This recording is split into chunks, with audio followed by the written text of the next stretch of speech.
插花是门极雅致高深的学问，我在宫里当差几十年，也不过是略知皮毛，只能做3位姑娘的引路人。花艺讲究外施造化，内发心源，不但要美，更要有趣。若还能说出几番哲理来，那便是画境了。这其中的高妙深奥，得姑娘们自己去融会领悟。你们先自己做做看。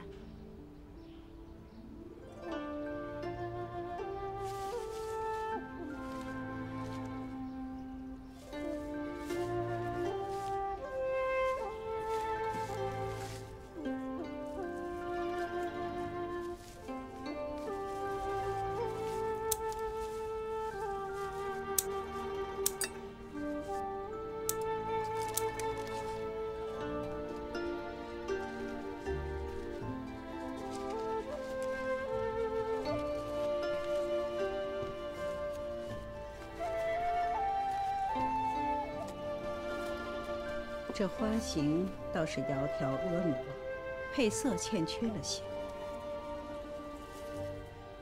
请嬷嬷指点。配色讲究或浓烈，或淡雅，或冷，或暖，或2色互补，或一均一陈。姑娘这些花儿，毫无引人注目之处。淡是淡了，却淡中无雅。那我换上这支呢？这支够艳，但是有些刺眼。姑娘再斟酌斟酌，啊。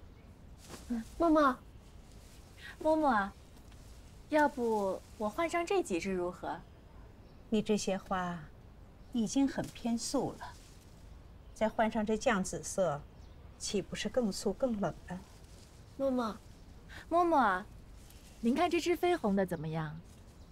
颜色鲜艳又夺目。要是我选呢，我就选这2支明黄的，你试试看。放在这个位置。果然是点睛一样的呢，孔嬷嬷。这明黄的一配，整个花瓶里的花都活起来了，又不失素雅，我怎么没想到呢？姑娘不要着急，姑娘刚学就能略知1、2，已经是很不错了。那嬷嬷就速速跟我们说说，与衣裳如何配，与人物性情怎么配吧。我今天已经说了许多话了，喉咙有些干燥，我得回屋去喝点润润肺的。姑娘们自己再研究斟酌吧，不必行礼了。老身去就回。嬷嬷慢走。孔嬷嬷慢走。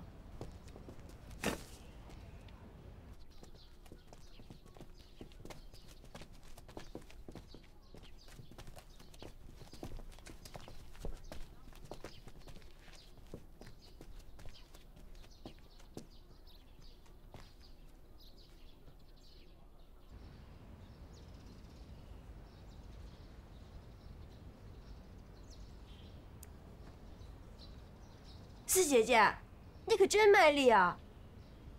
对女工针织并不钻研，反倒对这些焚香插花、侯门望族喜欢的东西这般用心，好像以后一定能用得上似的。孔嬷嬷说了，这些虽不打紧，宁可学着不用，也不能不会，遭人笑话。我生来愚笨，又不想以后丢了家里脸面。不懂的地方，自然是要问清楚的。四姐姐既知道自己愚笨，就应该识相些，别一天到晚的缠着孔嬷嬷。难道你看不出来，人家老人家根本就不愿意搭理你，所以才谎称回屋喝药，就是为了要躲开你的。我哪里缠着孔嬷嬷了？不过是父亲吩咐我要跟着嬷嬷好好学，他回头要一一考我的，我不敢不从。不懂的地方，我多问几句怎么了？你别老拿父亲来压我。孔嬷嬷是祖母特意为我跟六妹妹请来的，我们俩才是她正经的学生呢。你就是强塞过来的，得了便宜还卖乖，真正治绝了那些下作的手段，看到别人好的就抢，抢到手了还装委屈。五妹妹说的是什么话呀？什么下作手段，什么抢别人的，都是一个爹生的，怎么你们学得我学不得？我欺负我是庶出的，好，我本就是个多余的，何苦生在这个世界上碍别人眼睛？我死了算了。喂，又哭，回回遇到事儿你都嚎丧似的，又装相。你怎么每回哭的都跟死了亲娘似的呀？上回明明是你害我，却在父亲面前装哭，害得父亲责罚了我。这回你又要弄哪一出？你是不是就想让嬷嬷看到了，以为我欺负你，又要让父亲责罚我？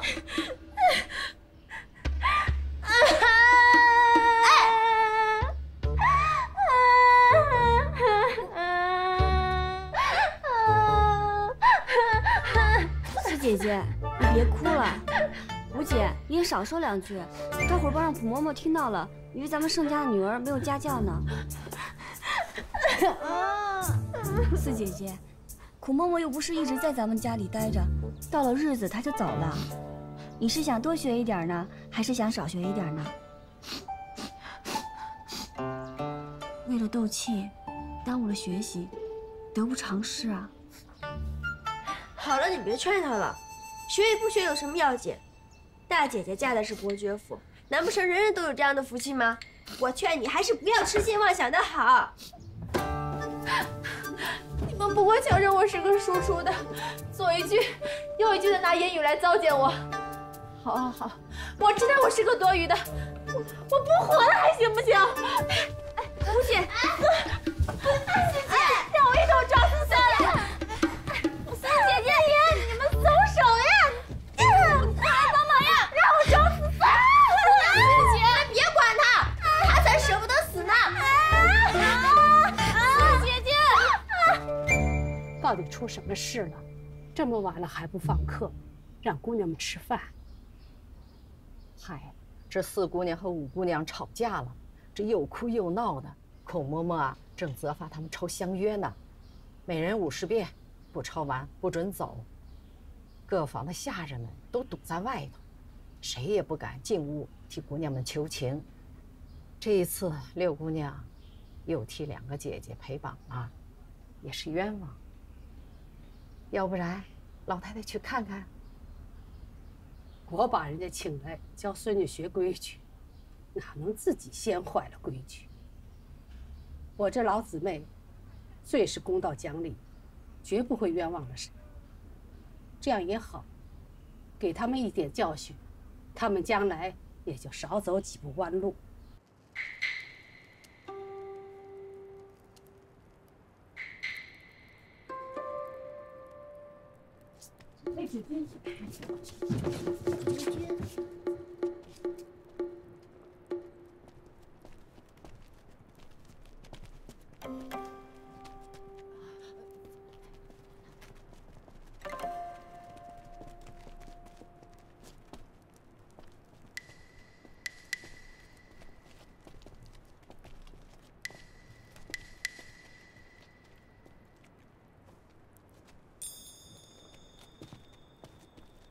嬷嬷，今日叨扰大家了。原本这件事无需惊动许多人，但季老太太托了我，我也不敢推诿延误，这才扰了大人娘子。且莫姑娘是养在李小娘屋里的，便连李小娘一同扰了。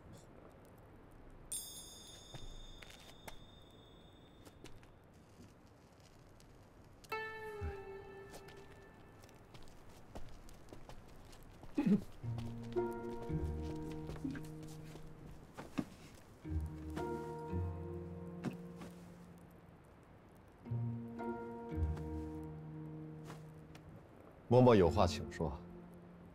想必在来的路上已经有嘴快的把今天下午争吵之事告知了3位。虽是闺阁小事，可姑娘们都大了，有些是非却得辩上一辩。须知千里之堤，毁于蚁穴，小错不罚，终将酿成大错。几个孽障，做出如此丢脸之事，都跪下！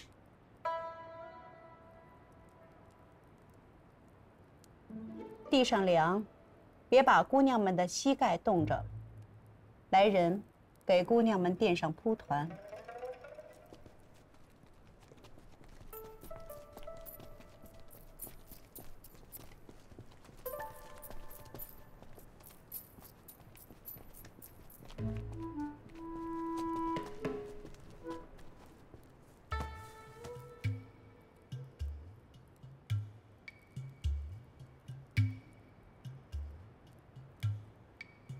你们这几个呀，不知礼数，胡言乱语，与那些粗俗的村姑何异啊？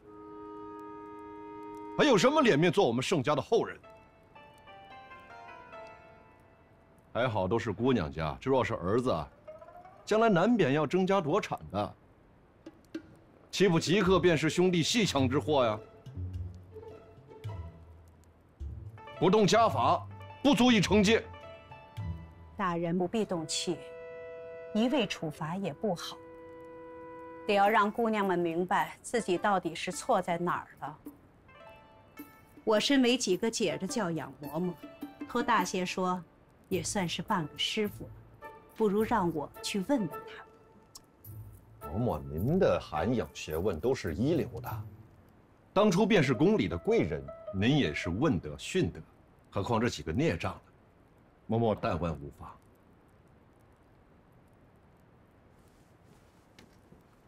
你们几个可知错了？知错了。都说知错了，我瞧未必。这世上之事，大都逃不过个理字。我这个人素来不喜欢当面说一套，背后说一套，没的也得把话给传悟了。今儿当着几个姐的面，在你们父母面前一次把话说个清楚。那咱们先从因头说起。四姑娘，你把头抬起来，我问你。五姑娘说你处处抢了妹妹们的风头，霸占我的上课时间，你可认？都是墨儿的错。我2月想着嬷嬷难得来一趟，便想着多学些东西，好给爹爹争光，给家里争脸。没想到竟惹着各位妹妹们不快，都是我的错。四姑娘，你为人聪明伶俐，事事出色。不过今日我还要劝你一句，莫要仗着几分聪明，把别人都当傻子了。须知聪明反被聪明误。你有2错，一是言错，你与妹妹们拌嘴，不该开口闭口的就是庶出嫡出的。我虽来这个家不久，却也看得清楚。四姑娘，你摸着良心说说看，你父亲待你如何？你虽为庶女，却可以养在生母名下，吃穿不愁。你一句不合，便要死要活的撒泼抱怨，这是大家的规范吗？第二，你心里念头不提。你口口声声说想学东西，想为家人争光长脸，难道圣府只有你这么一个姑娘？难道只有你长脸了，圣府才算有了光彩？那你的妹妹们呢？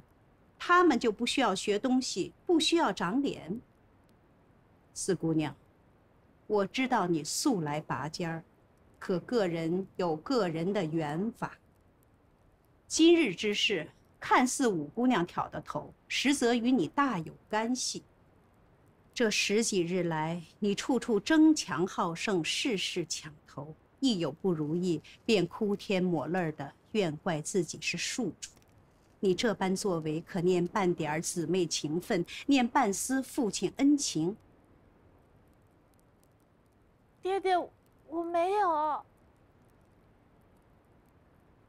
适才大人说我与老太太是故交，今儿我也厚着脸皮多说两句。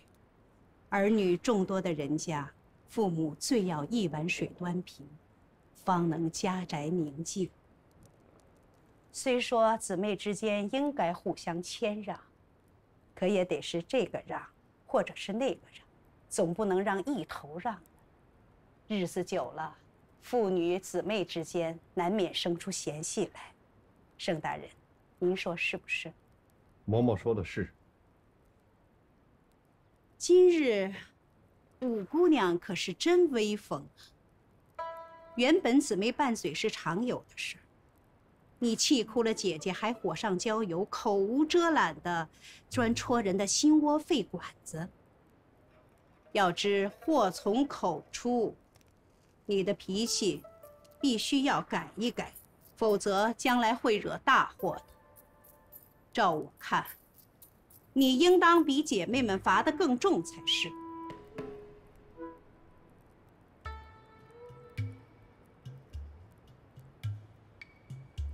我知错了，以后再也不敢胡言乱语。六姑娘，你定然觉得自己今天没有错，不该受到牵连，是不是？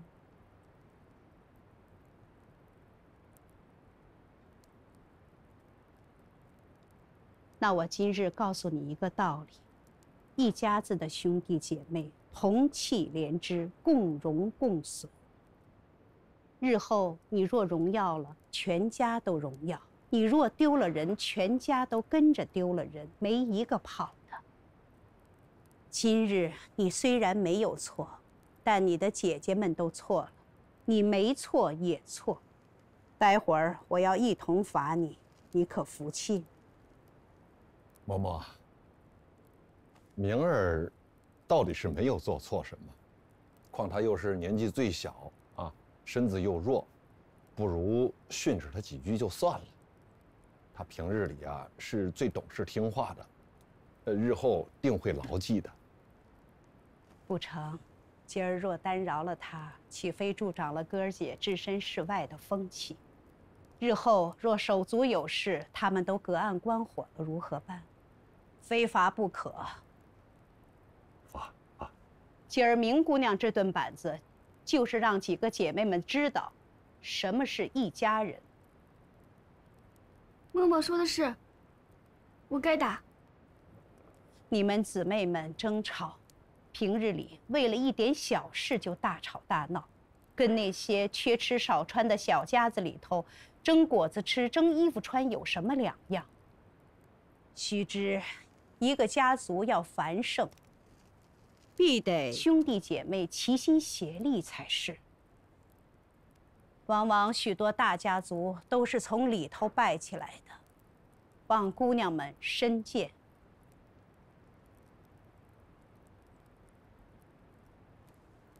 今天罚你们每人10下手板。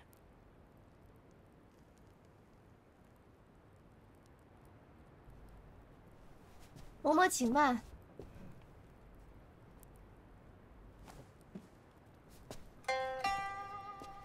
嬷嬷勿怪，这里原本没有我说话的地方，可我心中愧疚，有话不吐不快，万望见谅。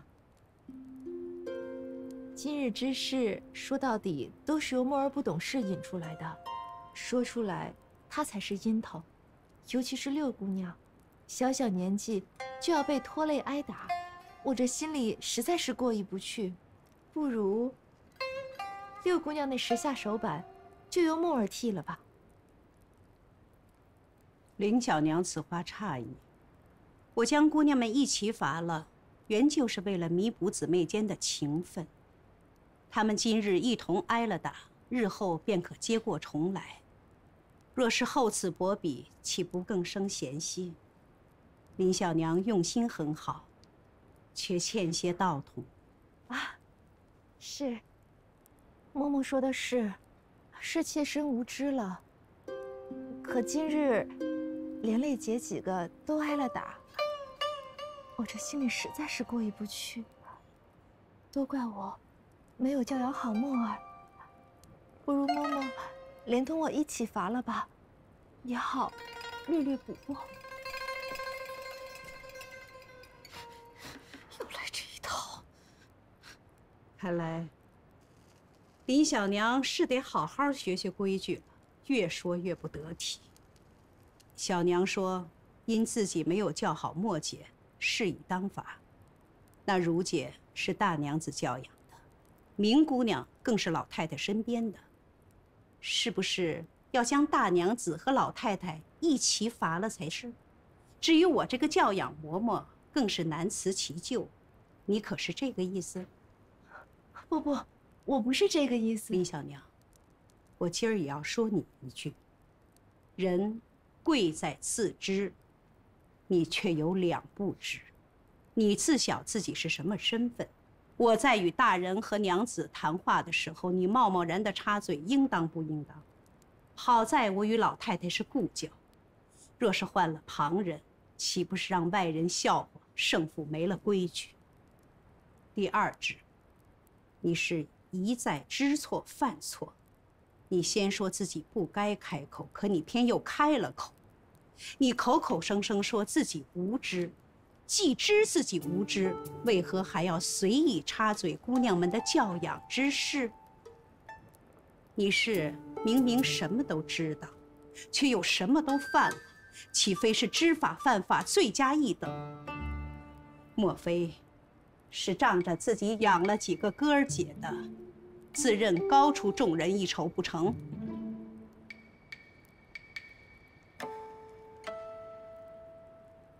我跟大娘子还有嬷嬷在这儿，也有你说话的份儿。你把个孩子养成这样，你还有脸在这儿自说自话？快退下去！别在这儿给我丢人现眼。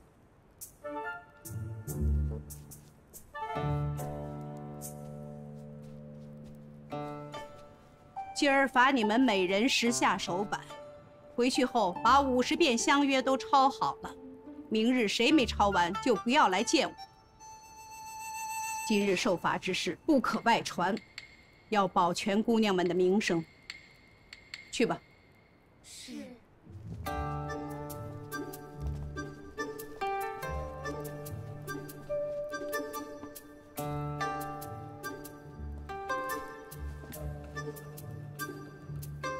罚。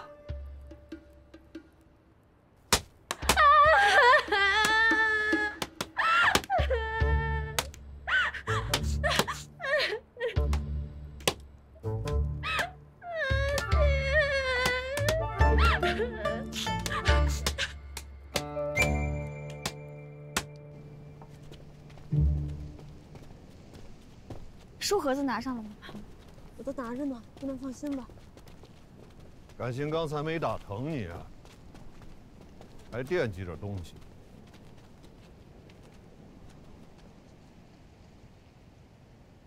嬷嬷吩咐了50遍相约，今晚要抄完的。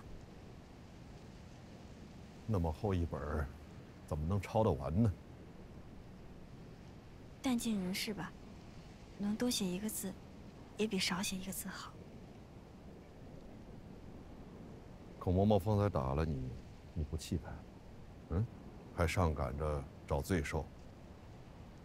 嬷嬷是为了盛家着想，这道理她老人家说的已经挺明白的了。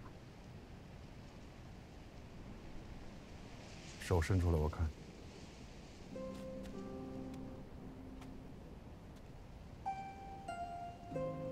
疼吗？疼的。既然疼，那刚才为什么不哭啊？有错当罚，没什么好委屈的。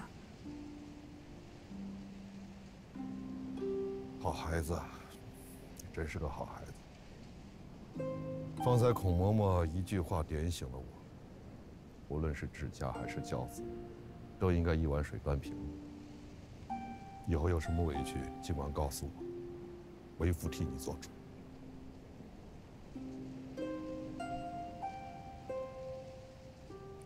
女儿如今都好，深谢父亲关切。父亲，父亲，救命啊！父亲，父亲，出什么事儿了？你慌什么？孔嬷嬷训话方散了，可大娘子不让小娘走，非要让她跪着挨打。父亲，快救救小娘吧！什么？主君还没跟姑娘说两句话呢，又被叫走了。不妨事儿，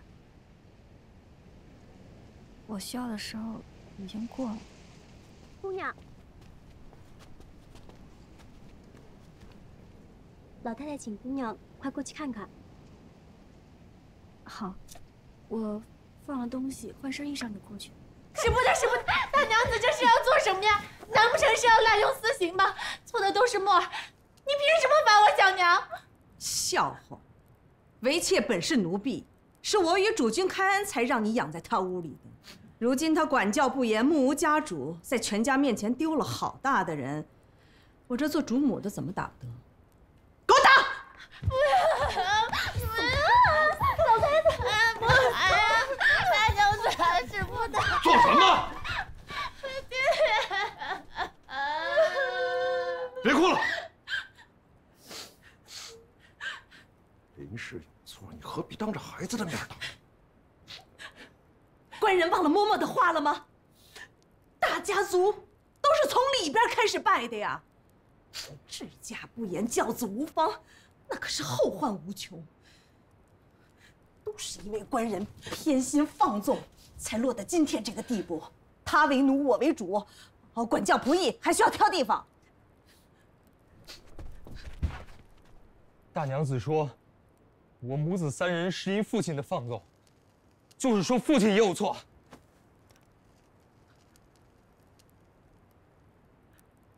你个庶出的混账羔子，有什么嘴脸在这说话？滚开！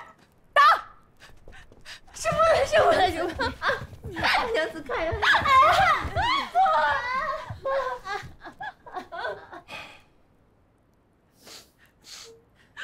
你们一门子妾婢庶子，倒是唱话本的好做派呀！按着打！谁敢？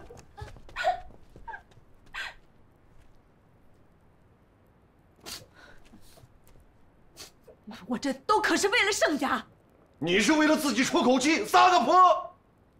盛家在你眼里算个什么东西？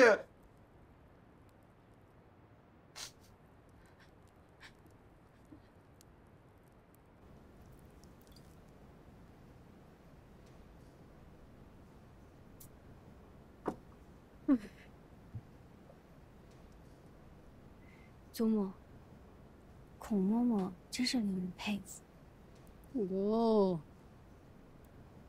这挨打还挨出门道来了。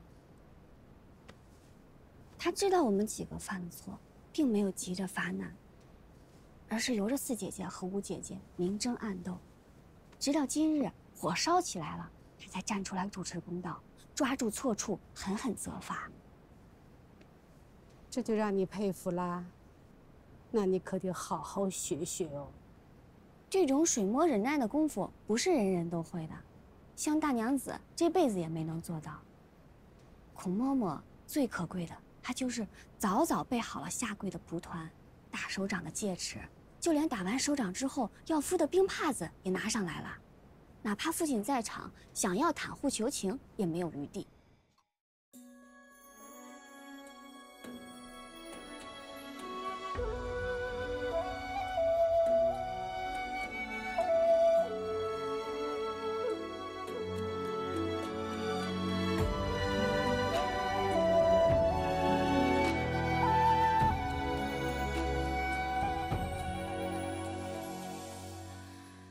一朝花开傍柳，寻山无觅听候。纵饮朝霞半日晖，风雨捉不透。一人共长消瘦，太高冰泪难流。锦书送罢莫回首，无语